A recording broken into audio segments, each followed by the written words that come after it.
മക്കളോട് യൗവനക്കാരോട് ഞാനൊരു സത്യമായ കാര്യം പറയുന്നു. മകനെ, നിനക്ക് നന്മയുണ്ടാകാൻ, നീ ഭൂമിയിൽ ദീർഘായുസ്സോടെ ഇരിക്കാൻ, നിന്റെ അപ്പനെയും അമ്മയും ബഹുമാനിക്കുക. കുഞ്ഞുങ്ങളെ,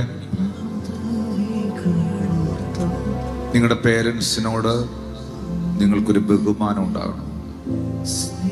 നിങ്ങളുടെ പേരൻസിനെ നിങ്ങൾ അനുസരിക്കുന്ന വ്യക്തിയായിരിക്കണം. നിങ്ങൾ എതിർക്കുന്നവരാകരുത്.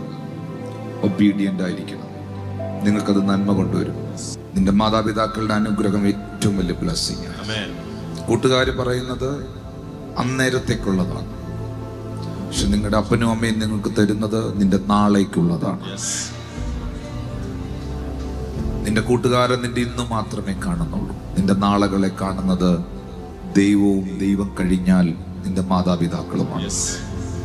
അതുകൊണ്ട് നിങ്ങളുടെ ജീവിതം അനുഗ്രഹപൂർണ്ണമാകാൻ അവരെ ഒരിക്കലും വാക്കുകൊണ്ടോ നോട്ടം കൊണ്ടോ വിഷമിപ്പിക്കരുത്. അവരെ വിഷമിപ്പിച്ചിട്ട് എങ്ങും രക്ഷപ്പെടാൻ പറ്റുകയല്ല നമുക്ക്.